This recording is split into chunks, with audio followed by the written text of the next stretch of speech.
Muchísimas gracias Maite por organizar este encuentro. Muchísimas gracias a quienes vienen a estas horas de la noche con todo el cansancio de trabajo del día.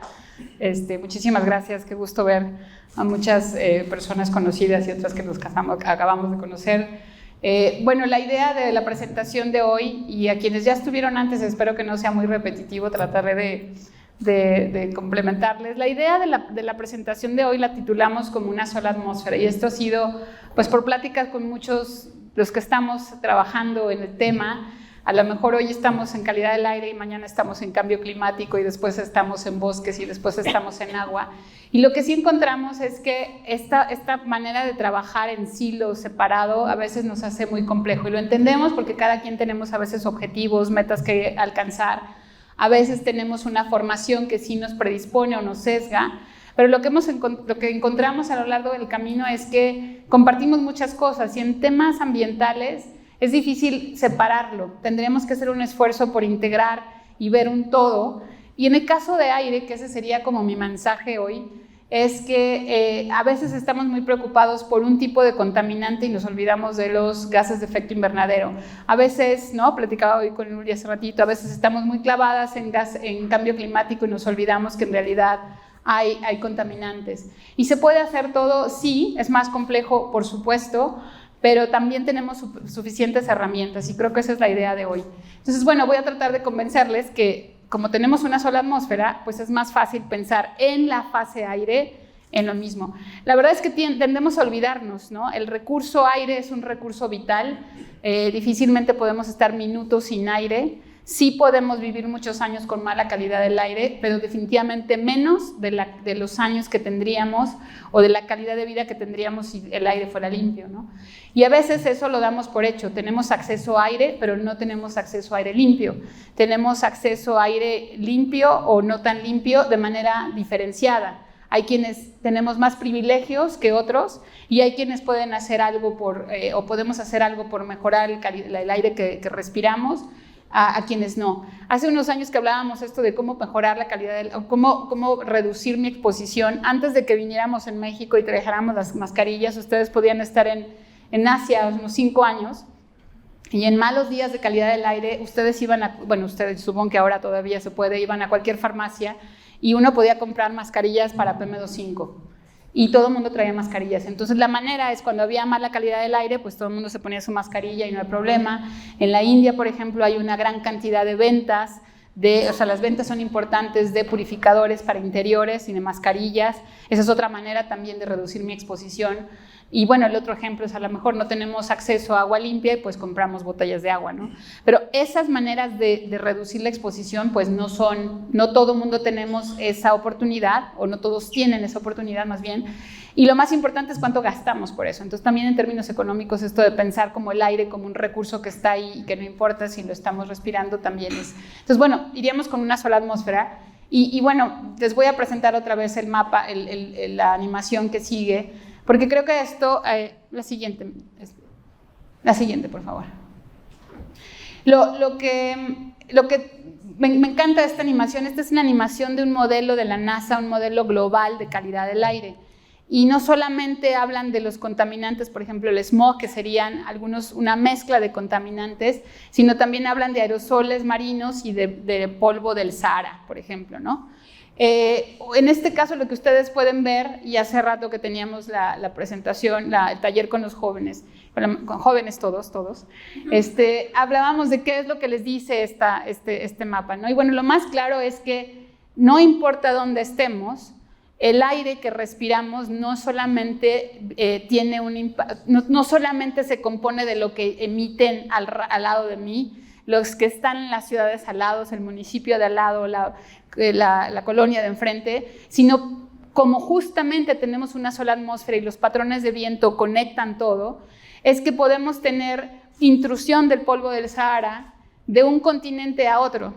Hace un par de años hubo niveles muy altos, por ejemplo, desde Monterrey hasta Mérida. Tuvieron niveles altísimos y se empezó a ver en las noticias que era el polvo del Sahara.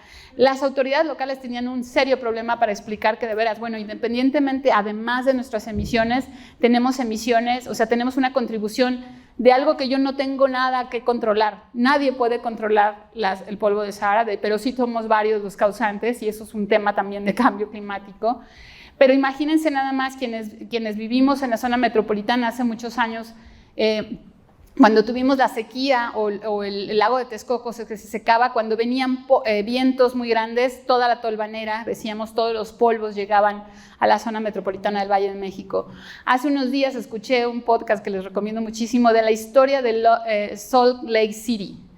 Están teniendo por cambio climático una sequía de su lago, y entonces hay áreas que quedaron totalmente expuestas. Justamente cambia todo un tema de los patrones de vientos, y de pronto lo que están teniendo, esos sedimentos que nadie tocaba y que habían sido años y años de descargas de efluentes, ahora están totalmente dispuestas. Cuando vienen vientos, todo se está dispersando. Entonces, bueno, ese es uno de los temas que también es lo que estaba en el suelo en algún momento puede estar en el aire, y lo que estaba en el aire va a llegar a cuerpos de agua, y lo que estaba en cuerpos de agua eventualmente se va a quedar en sedimentos y finalmente. Es decir, no solamente tenemos una atmósfera súper conectada, sino que tenemos todos nuestros sistemas conectados. Y bueno, si hiciéramos un zoom, y lo van a ver más adelante, si yo veo cómo se mueven los vientos y cómo se dispersan los contaminantes o cómo se acumulan, también lo veríamos. Pero bueno, este es el gran mensaje, es que tenemos una sola atmósfera. Si yo les presentara ahorita esto de los humos, si está incendiándose un bosque en un lado, también van a llegar. Tenemos muchas experiencias en México en donde lugares tan cercanos, cuando hubo desde el 98 que hubo incendios forestales muy fuertes en toda la península y en el sureste de México, cómo se impactaron todos los demás estados. Es decir, no importa dónde emita, finalmente, por la atmósfera que tenemos, vamos a tener el impacto. De ahí que tenemos que pensar un poco más en términos de emisiones y en términos del impacto. La siguiente, por favor. La otra, y es el gran speech que estamos haciendo quienes trabajamos en aire y que queremos darle la idea, es que nos habíamos preocupado de los impactos de la contaminación del aire solamente en términos del impacto en salud humana, ¿no? Y entonces ahorita yo puedo hacer el cálculo dependiendo qué año vea y qué impactos en morbilidad o mortalidad, puedo decir cuántos millones de personas mueren al año. El último dato que sacó la Organización Mundial de la Salud es que hay 7 millones de muertes prematuras en el mundo relacionadas con la contaminación del aire. Si se nos olvida no se nos va a olvidar nunca, toda la tragedia de COVID y la cantidad de muertes que hubo en estos 2 años, estos 7 millones es como tener 3 COVIDs en un año. Lo que pasa es que no los vemos y nadie va a tener muy poca gente, de hecho creo que es una sola persona en el mundo que tiene un certificado de defunción asociado con la contaminación del aire. Y fue un caso de una mamá cuya hija a los 8 o 10 años, no recuerdo si son 8 o 10 años, en Londres, la niña era asmática y tuvo una exacerbación de su asma porque vivía muy cerca de avenidas con altos niveles de NOxes, muchísimo más bajos de los que tenemos en cualquier ciudad mexicana, pero es muy claro, hay evidencia suficiente de que a estas personas muy sensibles ante exposición de niveles, por ejemplo, de óxidos de nitrógeno, exacerban sus condiciones.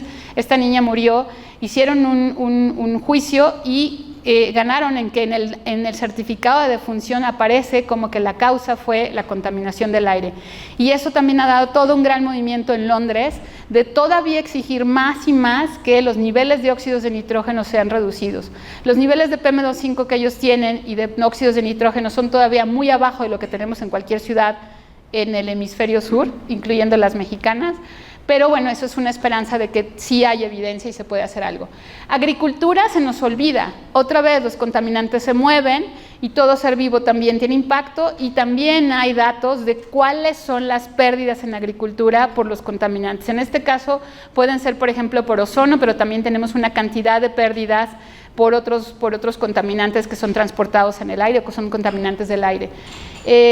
Lo que pasa es que no lo cuantificamos, pero lo que sí sabemos es que si los niveles de ozono que medimos en ciudades mexicanas, en zonas urbanas, donde hay monitoreo de por ejemplo, ozono, que ese sería el caso muy similar de la Ciudad de México o caso a lo mejor de la zona metropolitana de Guadalajara, lo que sí sabemos es que esos niveles son muchas de la vegetación y algunos cultivos agrícolas son todavía más sensibles, y también tiene que ver, por ejemplo, si hay humedad, los estomas están abiertos, entonces hay una difusión del ozono, oxida y entonces baja el proceso fotosintético. Y eso tiene un impacto en la producción agrícola. En Cuba, hace creo que 15 o 20 años que tuvimos una colaboración con un equipo de Cuba, eran meteorólogos, y lo que estaban haciendo es haciendo una predicción de cuándo la nube de ozono que se producía en el sureste de Estados Unidos les llegaba a Cuba. Tenían todo un sistema de predicción porque para ellos sabían perfectamente que entre una nube de ozono que venía con niveles un poco más altos, podían tener una afectación en su producción de ajo, en la producción y de tabaco. Entonces tenían todo un sistema de que a veces cerraban los invernaderos o hacían aplicaciones para que los estomas se cerraran y no aplicara tanto. O sea, ¿y quién pagaba todo este estudio? Lo pagaba una agencia de seguros para no perder. Y la verdad es que eso está desde hace mucho tiempo, todavía no se cuantifica tanto. La otra es, por ejemplo, el depósito, por ejemplo, de nitrógeno. En Europa ya hay suficiente trabajo documentadísimo que hay una gran pérdida de cosechas por el depósito primero de nitrógeno que termina quedándose en suelos y daña toda la productividad. En agua también se conoce poco, pero la presencia de contaminantes, por ejemplo, partículas finas, son núcleos de formación de gotas de agua, y puede eso cambiar el patrón de lluvias. Puede haber más lluvias o no puede llover. Y en la Ciudad de México tuvimos un impacto, ese caso en el 2019, había una gran concentración de partículas en la atmósfera y eso hizo que no se presentaran los patrones de lluvia que se esperan. Y bueno, se sabe, por ejemplo, que en el caso del sur de Asia, pues están también muy relacionados, por ejemplo, con el monzón. En clima, ese es el otro tema. En clima sabemos que la contaminación del aire puede ser exacerbada por los cambios que está generando el cambio climático. Tenemos más calor, se evaporan más contaminantes y además hay mucho más, se llevan a cabo de manera más rápida muchas de las reacciones que ya ocurren en la atmósfera. Por otro lado, también muchos de los contaminantes que sabíamos que eran contaminantes que impactaban a la salud humana o ecosistemas, ya hay suficiente evidencia que además calientan el planeta. Carbono negro, por ejemplo, o el metano, o estos contaminantes que ahorita ustedes van a ver de vida corta. Y bueno, podemos también hacer cuantificaciones, por ejemplo, de la energía. Imagínense que ustedes producen energía solar con paneles solares y por el depósito atmosférico puede incluso tener una baja en eficiencia porque justamente no están dejando toda la energía solar que llegue a generar la energía. Siguiente. Y bueno, lo que tenemos cada vez más, y aquí ya no puse las de México, y sobre todo en los últimos 3 años, y a lo mejor tenía algunas de Guadalajara hace un tiempo y de la Ciudad de México, lo que sí tenemos es que sí, para quienes hemos estado o quienes están a cargo de autoridades en los estados, en los municipios, la demanda por calidad del aire es mucha y también depende mucho de la sensibilización. Ahorita comentábamos con Mariana, la pregunta es ¿cómo hacemos para comunicar mejor? Y entonces, claro, también cuando comuniquemos hay a lo mejor mucho mayor exigencia por la calidad del aire. Lo que sí hemos visto en los últimos años, no solamente estas demandas, si ustedes revisan las notas de prensa de Londres, es impresionante, hay muchísimo movimiento, mucha demanda por una acción para un aire limpio, y cada vez más esta relación con también no quiero que se siga calentando mi planeta, también quiero agua limpia y disponible, y también quiero suelos que no estén contaminados. La siguiente, por favor. Esta imagen lo que muestra vamos a centrarnos, y podríamos hacer una imagen en un ambiente suburbano, pero vamos a centrarnos en la zona metropolitana, en cualquier ciudad. Aquí lo que muestra bueno, si yo estoy respirando un aire de mala calidad y lo tengo por acá, ¿por qué tengo una mala calidad del aire? Y entonces eso me lleva a decir cuáles son las fuentes de emisión que están emitiendo contaminantes. En cambio climático me preguntaría también eso, ¿cuáles son las fuentes de emisión que generan más toneladas o más kilogramos de o CO2 o de metano? A veces esas fuentes son las mismas. A veces una fuente que es altamente importante de gases de efecto invernadero tiene una emisión también de contaminantes que nos afectan a la salud o al ecosistema. El problema es que a veces tratamos de verlo solamente desde una óptica, pero lo que sí sabemos es que en términos de la atmósfera que tenemos, todo esto está impactando. La siguiente, por favor. Y bueno, tampoco para para entristecerlos ni preocuparlos más de lo que ya tenemos muchas preocupaciones, pero la evidencia científica es suficiente. La Organización Mundial de la Salud hizo una publicación de las nuevas directrices para calidad del aire recién en noviembre pasado, desde 2021. Era la primera vez que hacían una revisión de las normas después de 15 años. Y lo que hicieron es, les llevaba un par de años hacer una revisión de toda la evidencia científica que estaba relacionada con salud y exposición y exposición a contaminantes. Y bueno, encontraron aquí lo que no se pone, por ejemplo, es que ya también hay evidencia de afectación al sistema nervioso central, hay una asociación, por ejemplo, con Alzheimer, hay quienes muestran evidencia de, por ejemplo, diabetes o alta depresión arterial, son muchas. Y bueno, podemos cuantificarlas. En la siguiente, a nivel mundial, todos los datos que todos los países generan se puede estimar por la carga de enfermedad que utiliza el Instituto de Impactos, de Metrología e Impactos, métrica e impactos, es que tratan de definir con todos los datos que existen. Ustedes pueden saber cuál es la causa de muerte o de riesgo ambiental en el mundo. La parte de arriba es en el mundo, la primera columna es 1990, la siguiente es 2019, y esa es una manera como de ver cómo va evolucionando. El verde primero es en el cuarto lugar, en 1990, la contaminación del aire era la cuarta causa de muertes en el mundo, y esto es por cada 100,000 habitantes. En el 2019 es la cuarta. En México, en el 1990 era la quinta, y en 2019 pasó a ser la novena. Eso quiere decir que sí hay una mejora, pero pues todavía por el número de muertes no es menor. La siguiente, por favor. Y bueno, en México y como en muchas partes del mundo es el primer riesgo ambiental. Hemos avanzado, por ejemplo, en agua, y sin embargo en aire sigue siendo una causa importante. No quiere decir que agua no sea importante en absoluto, es simplemente que tenemos el gran pendiente.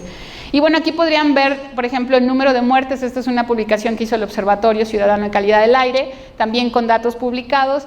Y bueno, esto quiere decir cuántas muertes prematuras se podrían estimar en México. ¿Cómo se hace eso? Se sabe cuál es la concentración a la que estamos expuestos para partículas PM2.5, y entonces se puede hacer un estimado por el número de muertes. La siguiente, por favor. Y bueno, si lo quisiéramos ver en términos de exposición, pues bueno, cada uno de los contaminantes tiene un impacto diferente. El que tiene mucho mayor evidencia científica para relacionarlos con muerte prematura es PM2.5, pero ustedes podrían ver que muchos de los contaminantes pues tienen impactos en morbilidad o mortalidad. La siguiente, por favor. Lo que también se sabe es que no es igual la exposición a contaminantes, y hay grupos vulnerables y susceptibles, y eso exacerba todavía más los impactos en salud. Y bueno, lo que se sabe es que los niños, por sus condiciones de crecimiento, por la cantidad de aire que están respirando en el proceso fisiológico que están, los adultos mayores que tienen también un sistema inmunológico todavía deteriorándose, mujeres embarazadas, y la población también de escasos recursos y mujeres, a veces por el tipo de roles que se les asignan. La siguiente, por favor. Y bueno, eso es un poquito más. Les digo que hay evidencia también de relacionar Alzheimer, depresión o migrañas por el sistema nervioso central asociado a la contaminación del aire. En niños también hay una gran evidencia de que los niños cuya mamá estuvo expuesta a ciertos niveles altos en cierta época tienen menor peso al nacer y tienen problemas a lo mejor de otro tipo de desarrollo del sistema respiratorio. Y bueno, otra vez, cuando hablamos de contaminación podemos hablar de un gran número de contaminantes, y no quiero marearlo solamente. Todas estas evidencias de mortalidad es PM2.5, pero lo que sí sabemos es que si a lo mejor me centro en los tóxicos, a lo mejor podría tener otro tipo de impactos. Por ejemplo, el benceno es un contaminante carcinogénico, entonces se sabe que exposición a él no nada más va a ser tóxico, sino que también está catalogado como carcinogénico. Y aquí tenemos los gases de efecto invernadero, que salvo el metano, que sí reacciona en la atmósfera para producir ozono, es en términos de salud, bueno, sabemos todos los impactos de cambio climático en salud y en muchos, pero en términos de exposición no es tanto. Y hay otros en donde a lo mejor el nivel de exposición, los niveles a lo mejor, por ejemplo, el monóxido de carbono, pues no podría exponerme a niveles tan altos porque a lo mejor lo que sí causa es una muerte justamente por la competencia en la hemoglobina para llevar el monóxido en lugar del oxígeno. La siguiente, por favor. Bueno, y otra vez, la gran maravilla es que después de varios años de trabajar relativamente en silos, cambio climático y calidad del aire, se encontró que hay un grupo de contaminantes que le llamamos contaminantes de vida corta, que estaban considerados o podrían ser considerados como estos contaminantes que causan un daño a la salud, ecosistemas, biodiversidad, y los contaminantes o los gases de efecto invernadero. Estos contaminantes se llaman contaminantes de vida corta. La diferencia con gases de efecto invernadero es que duran en la atmósfera menos tiempo que el dióxido de carbono. Lo que se parecen es que calientan la atmósfera, absorben calor y calientan la atmósfera, pero lo que sabemos, por ejemplo, es que el ozono, pues todos estos impactos en salud, en la biodiversidad se causan, pero además calienta la atmósfera. El metano, una vez en la atmósfera, reacciona y puede producir también ozono, y el carbono negro, además de ser un potente calentador de nuestro planeta, de la atmósfera, también está asociado a veces a la hora de que se genera con contaminantes muy tóxicos. Y bueno, esto lo que nos permite es que ahora, en lugar de tratar de ver cuáles son los cobeneficios solamente en salud o cuáles son los cobeneficios en cambio climático, es que a lo mejor puedo buscar acciones en donde me enfoque en no solamente reducir CO2, sino también reducir estos contaminantes y estos contaminantes. ¿Por qué? Porque ya vi todos los beneficios que tiene y que además aquí tengo un área de oportunidad. Los últimos análisis que se han hecho es que si queremos realmente no llegar al 1.5, a los 2 gramos de calentamiento, como estos contaminantes duran muy poco en la atmósfera y además tienen un efecto en la salud y en el ecosistema hoy, el reducir, enfocarse estos contaminantes además de seguir reduciendo CO2, tendríamos, por ejemplo, un impacto en el corto plazo de a lo mejor no llegar a esos altos niveles. Por eso también es que hay últimamente tanto trabajo en metano, porque tiene un potencial de calentamiento alto. Y de carbono negro, si bien hay países como México que lo incluyeron en su NDC, pero ¿cómo se dice? Exacto. En su contribución nacional. Gracias. Es que como ya los tiene, pues por lo menos también hay un esfuerzo. Todavía, y eso ¿por qué carbono negro? Es que porque todavía no puedo hacer la conversión de carbono negro a toneladas de CO2 equivalente, todavía no se puede por todos los efectos. O sea, no hay un consenso en cuál es la conversión de calentamiento entre una tonelada de carbono negro a CO2, pero lo que sí sabemos es que cada tonelada de carbono negro que se reduzca, que se deje de emitir, tiene impactos importantísimos por todo lo que decía antes. La siguiente, por favor. Bueno, la mala noticia es que si vemos la calidad del aire en las ciudades mexicanas, sí hay un avance, sobre todo en algunas más. Lo terrible es que, por ejemplo, si ustedes ven los datos de la zona metropolitana, que tiene además datos que uno pueda seguir la tendencia, es que sí es mejor la calidad del aire de hace 25 años o 30 años. No todavía, ni siquiera los niveles nacionales y mucho menos las directrices nuevas de la OMS, pero lo que sí sabemos es que hay muy pocas ciudades ninguna ciudad en México cumple con las normas y tienen mediciones, y hay ciudades que hoy tienen peor calidad del aire que la zona metropolitana de Valle de México con respecto a PM2.5.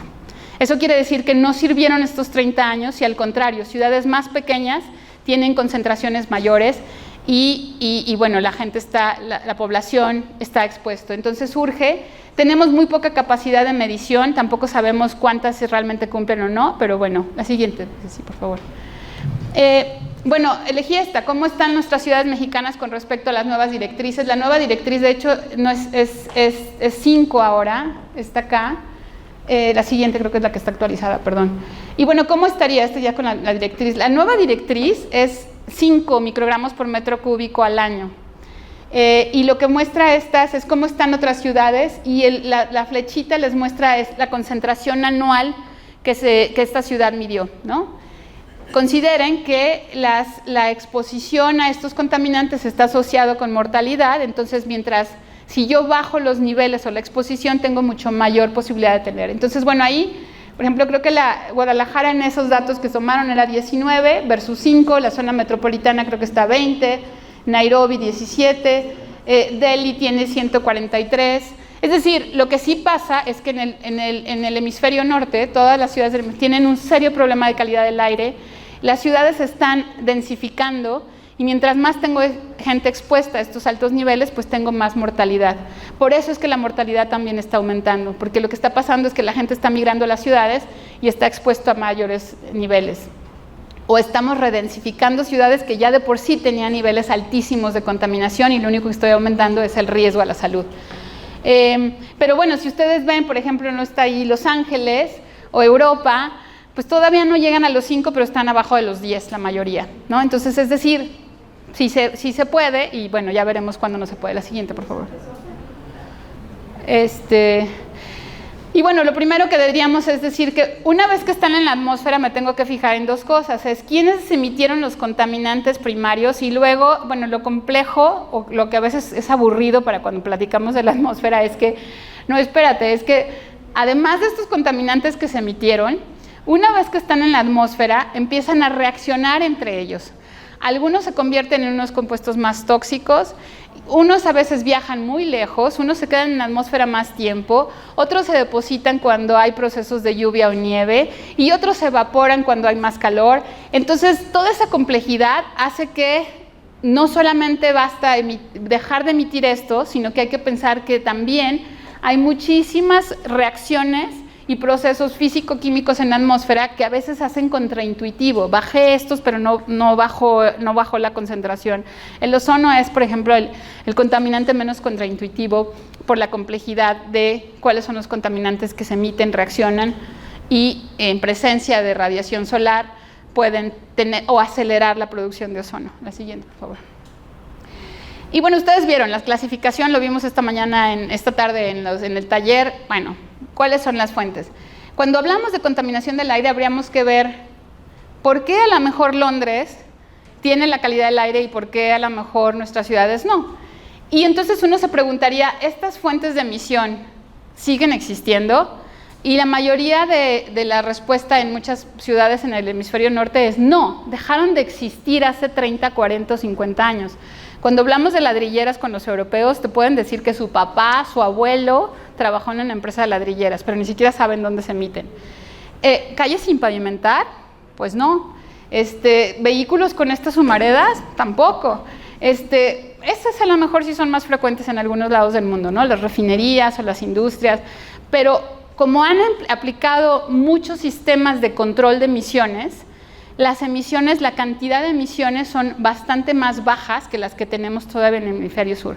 Y la realidad es que no hemos avanzado en normas que controlen emisiones de fuentes fijas de jurisdicción federal ni estatal, y hay muy poquitas fuentes de jurisdicción federal, municipal que tienen controles. Entonces tenemos un gran atraso en restringir las normas de las emisiones. Entonces cuando nos comparamos con que yo estoy tratando de reducir emisiones de CO2, y claro, es que se me olvida que yo no he tenido nada todavía de trabajo de reducción de todos estos contaminantes que ya les platiqué. Por eso no podemos todavía nada más subirnos al auto de cambio climático solamente, sí hay que hacerlo, pero sin olvidar que tenemos muchos pendientes. La siguiente, por favor. Y bueno, lo más importante, ¿no? Tenemos una exposición constante en algunas de estas fuentes de emisión, ¿no? El caso de los ladrilleros hablábamos esta mañana, que bueno, nos duele mucho, pero tampoco todavía logramos hacer mucho. O el caso que es muy conocido y está relativamente bien pensado es cuál es la exposición, por ejemplo, de mujeres que toda su vida han hecho cocinado con leña, ¿no? Los niveles son altísimos, hay evidencia de una cantidad de enfermedades, cáncer incluso, por exposición a estos niveles. La siguiente. Hay muy poco en otras exposiciones y hay muy poco en contaminación del aire que esté asociado a género, otra que no sea combustión. Ahora, ¿qué tenemos? Lo bueno es que tenemos muchos datos, se han generado muchísima información, hay suficiente evidencia. Y bueno, nada más les daría aquí un ejemplo de las herramientas. Esta, presúmanla, porque el área metropolitana de Guadalajara tiene uno de los mejores inventarios que existen en México. Es año 2018, está accesible, fue participativo y es integrado. Tiene contaminantes criterio y tiene gases de efecto invernadero. Y de verdad deberían sentirse tan orgullosos como nosotros. De verdad, es una súper herramienta y les permite ver esa visión integrada. No me clavo solamente en contaminantes criterio, no me enfoco solamente en CO2, sino veo una fuente y veo qué otros contaminantes puede tener. Y una solución la puedo también evaluar. Ok, reduce un poco de CO2, pero mira toda la cantidad de contaminantes tóxicos que tiene. Otra gran herramienta es los datos de calidad del aire, que es decir, hay que medir a qué está expuesta nuestra población y hay que saber cómo ha cambiado y hay que comunicarles. Porque cuando ya no puedo hacer nada, sí puedo informarle a la gente, sobre todo la más susceptible, que evite exponerse en ciertas horas del día para que no exacerbe sus condiciones. Y bueno, la otra son los modelos que predicen cómo va a estar mañana y que también, o modelos en un modo que hagas escenarios y dices, ¿qué pasa si apagara todas estas emisiones? ¿Cómo sería la calidad del aire en 5 años? Entonces ya los modelos de calidad del aire ya les permiten hacer, ¿qué va a pasar mañana? O qué va a pasar también si yo hago ciertas medidas. Y ahora sí puedo medir las dos. Voy a dejar de contribuir con tantas toneladas de CO2 equivalente o carbono negro, pero también voy a tener un beneficio en la salud de la población. Esa animación es la pluma de óxidos de azufre que vienen de la refinería y de la termoeléctrica de Tula, y que aun cuando la Ciudad de México mañana limpiara su aire, hay ciertas horas del día, bajo ciertas condiciones de viento, en que la pluma o la masa de contaminantes de óxidos de azufre van a llegar a la Ciudad de México. Entonces no es suficiente hacer esfuerzos en un lugar, hay que hacerlos de manera coordinada y sobre todo en grandes zonas metropolitanas. La siguiente. Bueno, otras de las herramientas, ya hablábamos de los inventarios, son los inventarios de emisiones, tanto de gases de efecto invernadero como contaminantes criterio. Desafortunadamente, hay muy pocos inventarios en donde esa información esté en un solo documento, todos están separados, todos tienen años diferentes. De nuevo, ustedes tienen un inventario en donde están los dos tipos de contaminante en un solo año, con metodologías además de acuerdo al INEC y de acuerdo a la Semarnat. Es un inventario ya verificado. La siguiente, por favor. Y bueno, otra vez, cuando yo nada más veo un inventario de emisiones, por ejemplo, de CO2, pues yo puedo ver cuáles son los sectores que tienen gigagramos, por ejemplo, con el sector energía, pero no me dicen nada de las otras. Y en el caso de México, sobre todo cuando tenemos una generación de energía basada en la quema de combustibles fósiles, pues ahí sí me daría otra idea. Además de la cantidad de toneladas de CO2, pues también tendría que preocuparme qué otros contaminantes vienen. La siguiente, por favor. Y lo mismo, cuando hablo de emisiones antropogénicas, vean, y ahí este inventario que hace la Semarnat para contaminantes criterio, no logro ver el CO2 equivalente. Entonces tengo que ver dos fuentes para ver una contribución de una fuente y hace muy complicado y siempre nos divide. Cuando tenemos un inventario integrado, son magnitudes diferentes, ¿no? Las millones de toneladas a lo mejor en CO2 equivalente, que a lo mejor son 300 o 1000, pero son igual de importantes, ¿no? La siguiente, por favor. Bueno, este es un ejemplo también del inventario, del detalle, que también me permite saber, ok, si ya tengo un problema de emisiones, ¿qué puedo hacer? Este es un ejemplo del inventario de la Ciudad de México, en donde para compuestos orgánicos volátiles me dice el 65% de volátiles viene de fuentes de área, y de fuentes de área, en este caso, serían las fugas por instalaciones de gas LP. Entonces, además de muchas de las cosas que tiene que hacer la zona metropolitana del Valle de México, la primera es dejar de desperdiciar tanto gas LP no quemado que se les fuga, y el que queman, pues quemarlo mejor para que no se les quede en compuestos incompletos y además contribuyan a la contaminación.